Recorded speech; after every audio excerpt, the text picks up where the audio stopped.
गीता ज्ञान चौथा अध्याय का फल। भगवान महादेव कहते हैं, प्रिय, अब मैं चौथे अध्याय का फल बतलाता हूँ, सुनो। गंगा के तट पर वाराणसी नाम की एक नगर है। वहाँ विश्वनाथ जी के मंदिर में भरत नाम के एक योगनिष्ठ महात्मा रहते थे, जो प्रतिदिन आत्मचिंतन में तत्पर हो आदर पूर्वक गीता के चतुर्थ अध्याय का पाठ किया करते थे। उसके अभ्यास से उनका मन निर्मल हो गया था। वे सर्दी गर्मी आदि द्वंद्वों से कभी व्यथित नहीं होते थे। एक समय की बात है, वे तपोधन नगर की सीमा में स्थित देवताओं का दर्शन करने की इच्छा से भ्रमण करते हुए नगर से बाहर निकल गए। वहां बेर के 2 वृक्ष थे, उन्हीं की जड़ में वे विश्राम करने लगे।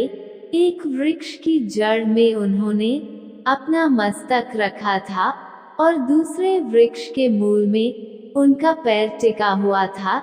थोड़ी देर बाद जब वे महात्मा चले गए, तब बेर के वे दोनों वृक्ष 5-6 दिनों के भीतर ही सूख गए। उनके पत्ते और डालियां भी नहीं रह गईं। तत्पश्चात वे दोनों वृक्ष एक ब्राह्मण के पवित्र गृह में 2 कन्याओं के रूप में जन्म हुए। वे दोनों कन्याएं जब बढ़कर 7 वर्ष की हो गईं, तब एक दिन उन्होंने दूर देशों से घूमकर आते हुए महात्मा भरत मुनि को देखा।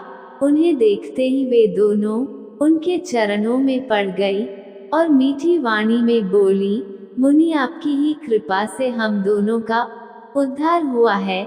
हमने बेर की योनि त्याग कर मानव शरीर प्राप्त किया है। उनके इस प्रकार कहने पर मुनि को बड़ा विस्मय हुआ।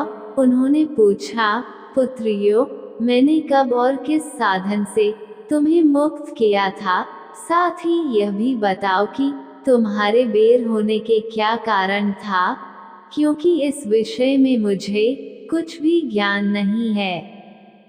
तब वे कन्याएं पहले उन्हें अपने बेर हो जाने का कारण बतलाती हुई बोली, मुनि, गोदावरी नदी के तट पर छिन्नपाप नाम का एक उत्तम तीर्थ है, जो मनुष्यों को पुण्य प्रदान करने वाला है। वह पावनता की चरम सीमा पर पहुंचा हुआ है। उस तीर्थ में सत्यत्पा नामक एक तपस्वी बड़ी कठोर तपस्या कर रहे थे।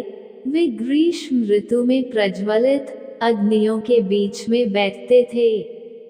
बारिश के समय में जल की धाराओं से उनके सिर के बाल सदा भीगे ही रहते थे, तथा जाड़े के समय में जल में निवास करने के कारण उनके शरीर में हमेशा रोंगटे खड़े रहते थे।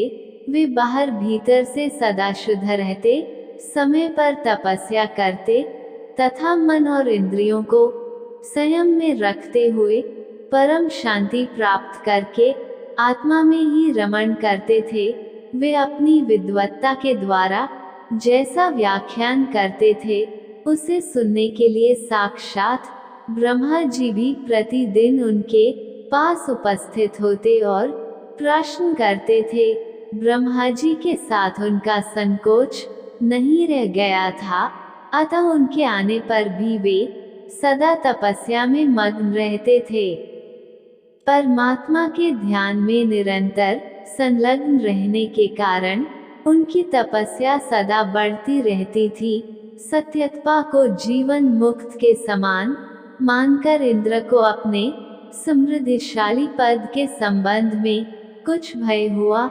तब उन्होंने उनकी तपस्या में सैकड़ों विघ्न डालने आरंभ किए।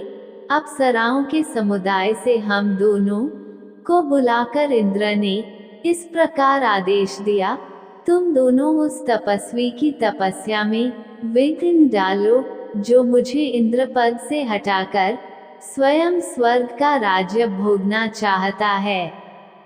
इंद्र का यह आदेश पाकर हम दोनों उनके सामने से चलकर गोदावरी के तीर पर जहाँ वे मुनि तपस्या करते थे, वहाँ मंद और गंभीर स्वर से बजते हुए मृदंग तथा मधुर वेणुनाद के साथ हम दोनों ने अन्य अप्सराओं सहित मधुर स्वर में गाना आरंभ किया। इतना ही नहीं, उन योगी महात्मा को वश में करने के लिए हम लोग स्वर, ताल और लय के साथ नृत्य भी करने लगी। बीच बीच में जरा जरा सा अंचल खिसकने पर उन्हें हमारी छाती भी दिख जाती थी। हम दोनों की उन्मत्त गति काम भाव का जगाने वाली थी, किंतु उसने उन निर्विकार चित्त वाले महात्मा के मन में क्रोध का संचार कर दिया। तब उन्होंने हाथ से जल छोड़कर हमें क्रोधपूर्वक शाप दिया, अरे तुम दोनों गंगा जी के तट पर बेर के वृक्ष हो जाओ। यह सुनकर हम लोगों ने बड़ी विनय के साथ कहा, महात्मन हम दोनों पराधीन थीं, अतः हमारे द्वारा जो दुष्कर्म बन गया है उसे आप क्षमा करें। यह कहकर हमने मुनि को प्रसन्न कर लिया।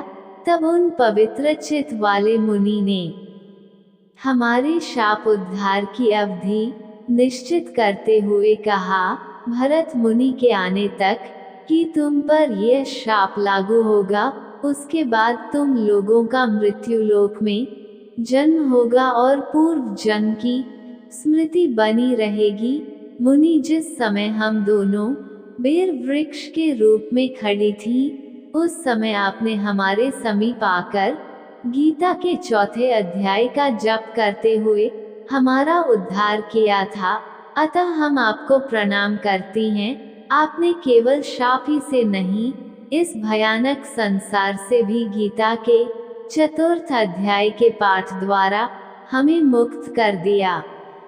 श्री भगवान कहते हैं, उन दोनों के इस प्रकार कहने पर मुनि बहुत ही प्रसन्न हुए और उनसे पूजित हो विदा लेकर जैसे आए थे वैसे ही चले गए, तथा वे कन्याएं भी बड़े आदर के साथ प्रतिदिन गीता के चतुर्थ अध्याय का पाठ करने लगी, जिससे उनका उद्धार हो गया।